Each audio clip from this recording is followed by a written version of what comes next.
Hello बच्चों, चलिए प्रश्न पढ़ते हैं। तो प्रश्न में दिया गया है, आवर्त बीजियों में दोहरे निषेचन में सम्मिलित केंद्रकों की कुल संख्या होती है। तो हमारे पास विकल्प हैं 2, 3, 4 या फिर 5। तो इस प्रश्न की मुख्य अवधारणा के बारे में हम जान लेते हैं। तो यहाँ लिखते हैं हम मुख्य अवधारणा। तो इस प्रश्न की मुख्य अवधारणा है हमारे पास दोहरा निषेचन। तो यहाँ लिखते हैं दोहरा निषेचन। तो यह प्रश्न दोहरा निषेचन या द्विनिषेचन से संबंधित है। तो यहाँ लिखेंगे द्विनिषेचन।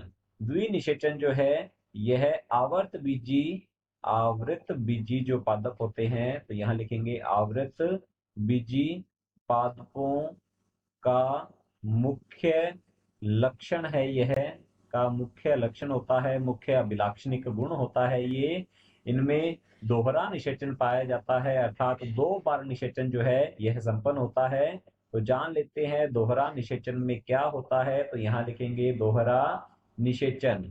इसमें एक बार जो निषेचन होता है वह तो होता है युग्मक संलयन, या फिर उसे कहा जाता है सत्य निषेचन। तो यहाँ लिखते हैं एक बार तो होता है सत्य निषेचन और दूसरी बार होता है त्रिक संलयन। लिखेंगे त्रिक संलयन या इसे त्रिसंलयन भी कहा जाता है।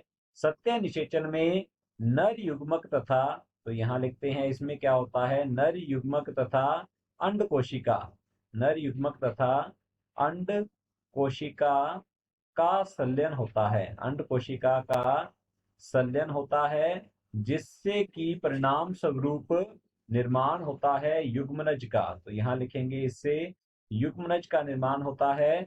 और त्रिक संलयन जो है इसमें एक नर युग्मक, तो यहाँ लिखते हैं इसमें एक नर युग्मक, नर युग्मक तथा तथा 2 ध्रुवीय केंद्रकों, तथा 2 ध्रुवीय केंद्रकों केंद्रकों का संलयन होता है, का संलयन होता है, जिससे कि परिणाम स्वरूप निर्माण होता है प्राथमिक भ्रूणपोष केंद्रक का। तो यहाँ लिखते हैं इससे प्राथमिक भ्रूणपोष केंद्रक का निर्माण होता है। और यह होता है त्रिगुणित। हमारा युग्मनज जो है यह होता है द्विगुणित। तो सत्य निषेचन में हम देख पा रहे हैं कि एक तो नर युग्मक का केंद्रक होता है और दूसरा अंड कोशिका का केंद्रक होता है। तो कुल केंद्रक होते हैं सत्य निषेचन में यहाँ 2 केंद्रक जो है यह होते हैं। और त्रिक संलयन में होते हैं एक तो नर युग्मक का केंद्रक और 2 होते हैं ध्रुवीय केंद्रक। तो अर्थात हम कह सकते हैं त्रिक संलयन में 3 केंद्रक जो है यह हम कह सकते हैं भागीदारी निभाते हैं। तो कुल हुए 5 केंद्रक, सत्य निषेचन में 2 केंद्रक और त्रिक संलयन में 3 केंद्रक। तो कुल 5